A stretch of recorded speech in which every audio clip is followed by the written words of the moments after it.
Hello viewers, আসসালামু আলাইকুম। আশা করছি সবাই ভালো আছেন। Welcome to Aktars. আমি আক্তারুজ্জামান আপনাদের সাথে আছি। চলুন আজকেও আমরা 3টা ম্যাথ সমাধান করব, যার দুটি আমি দেখিয়ে দিব এবং একই নিয়ম ফলো করে তৃতীয় নাম্বারটি আপনারা সমাধান করে কমেন্ট বক্সে জানিয়ে দিবেন। চলুন তাহলে দেখা যাক। দুটি ম্যাথ আমি ইতিমধ্যে লিখে রেখেছি। প্রথমটি দেখুন, লক্ষ্য করুন, এখানে বলা হচ্ছে একটি শ্রেণীতে 20 জন ছাত্রের বয়সের গড় হচ্ছে 10 বছর। তাহলে এখানে 20 জন, তার গড় হচ্ছে আপনার 10 বছর। আমরা একটু লক্ষ্য রাখবো শিক্ষক সহ। এখানে কি বলা হচ্ছে, 20 জনের সাথে যদি শিক্ষক যোগ করা যায় তাহলে 21 জন হবে। তাদের বয়সের গড়, এখানে গড় ছিল 10, এখানে বেড়ে দাঁড়িয়েছে হচ্ছে 12 বছর। তাহলে শিক্ষকের বয়স কত? তাহলে এটি একটি প্রশ্ন। একই প্যাটার্নে দ্বিতীয় নম্বর প্রশ্নটিও আমরা পড়ে নিই। সেখানে বলা হচ্ছে 5 সন্তানের বয়সের গড় হচ্ছে 7 বছর। এখানে 5 আর এখানে গড় হচ্ছে 7 বছর এবং পিতা সহ, লক্ষ্য করুন এখানে শিক্ষক সহ ছিল আর এখানে আছে হচ্ছে পিতা সহ, তাদের বয়সের গড় হচ্ছে 13 বছর। লক্ষ্য করুন পিতা সহ কত? 13 বছর। পিতার বয়স কত হবে সেটি আমাদেরকে বের করতে হবে। একই প্যাটার্নের ম্যাথ, এই ধরনের ম্যাথ আসার সাথে সাথে আমরা দ্রুত আনসার করে ফেলবো। লক্ষ্য করুন 1 নাম্বারটা দেখি। আমরা শর্টকাট পদ্ধতিতে পরীক্ষার হলে যেভাবে ঠিক সেভাবে আমরা উত্তর করব। দেখুন এই যে দ্বিতীয় শর্ত যে দেওয়া আছে, দ্বিতীয় ইনফরমেশন দেওয়া আছে শিক্ষক সহ, সেটি আমরা আগে লিখব। দ্যাট মিনস হচ্ছে 20 জন আর একে হচ্ছে 21 জন। তাহলে এখানে 20 প্লাস, লক্ষ্য করুন শিক্ষক সহ, আমি কিন্তু বাংলা লিখছি না। তাহলে এই যে 21 জনের গড় হচ্ছে 12। তাহলে সংখ্যার সাথে গড় যদি আমি গুণন করি তাহলে কি হয়ে যাবে? এটি হচ্ছে সমষ্টি হয়ে যাবে। তাহলে দেখুন একবারে গুণন করে ফেলি। 12 কে 12, 12 হচ্ছে 2 আর হাতে হচ্ছে আপনার 1। তাহলে 12 দুগুণে 24, একে 25। তাহলে এত বছর মোট মিলে হলো বয়সের 21 জনের বয়সের সমষ্টি হচ্ছে কত? 21 বছর। এখন আমরা যেটা করব, প্রথম সেন্টেন্সে প্রথম বাক্যে যে ইনফরমেশন দেওয়া আছে সেটি নিয়ে কাজ করব। তাহলে 20 জনের গড় দেওয়া আছে হচ্ছে 10 বছর। তাহলে সমষ্টি কত দেখুন, এই যে 20 গুণন হচ্ছে 10, তাহলে সমষ্টি হবে হচ্ছে 200।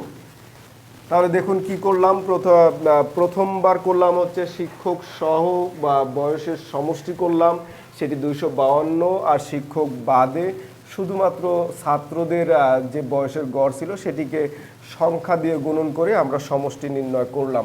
এখন শুধুমাত্র আমি বিয়োগ করলেই এই যে শিক্ষক সহ থেকে আপনার শুধুমাত্র ছাত্রদের বয়সের সমষ্টি বাদ দিলে শিক্ষকের বয়স বের হয়ে যাবে। তাহলে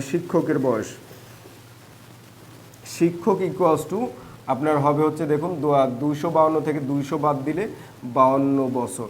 তাহলে এটি আমাদের উত্তর।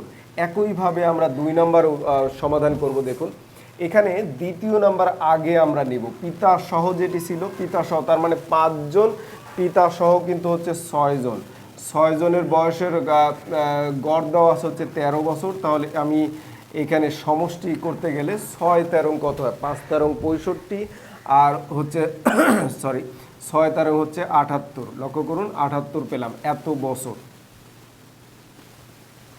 এবার দেখুন, এবার প্রথম বাক্যের যে ইনফরমেশন দেওয়া আছে সেটি নিয়ে কাজ করব। 5 সন্তানের বয়সের গড় হচ্ছে 7 বছর। দ্যাট মিনস 5 গুণন হচ্ছে 7, তার মানে গড়ের সাথে আমরা যদি সংখ্যা গুণন করে দিই তাহলে সমষ্টি পাই 5 7 35। তাহলে এখানে 35 বছর। এখন শুধু বিয়োগ করে দিলেই এই যে পিতার বয়স যেটি চাওয়া হয়েছে সেটি বের হয়ে যাবে। দ্যাট মিনস হচ্ছে পিতা সহ থেকে পিতা সহ থেকে যে সমষ্টি, সেখানে আপনার শুধুমাত্র পুত্র বা সন্তানের বয়সের সমষ্টি বাদ দিলেই পিতার বয়স চলে আসবে। তাহলে আমরা বাদ দিয়ে দিই। তাহলে 5 আছে কত হলো? 8, 5 3 8, আর এখানে 4, দ্যাট মিনস হচ্ছে 43 বছর। এখানে হবে হচ্ছে ক, আর এখানে হচ্ছে কত আনসার হয়েছে? 52 আনসার হয়েছিল গ। এবার চলুন তাহলে আপনাদের জন্য যে প্রশ্নটি আমরা রেখেছি সেই প্রশ্নটি দেখা যাক।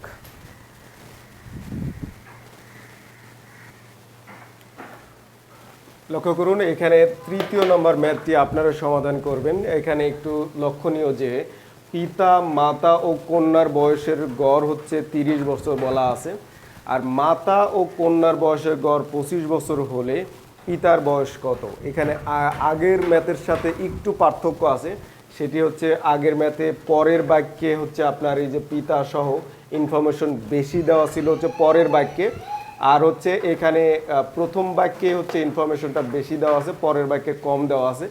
এটির উত্তরটা আপনারা কমেন্ট বক্সে জানিয়ে দেবেন। আজকে এই পর্যন্তই রাখবো। রাখার আগে রিকোয়েস্ট করব এই ভিডিওটি শেয়ার দিয়ে আপনার কমেন্ট করে মানে মূল্যবান মতামত জানিয়ে আমাদেরকে উৎসাহিত করবেন। আল্লাহ হাফেজ ফর টুডে। আসসালামু আলাইকুম।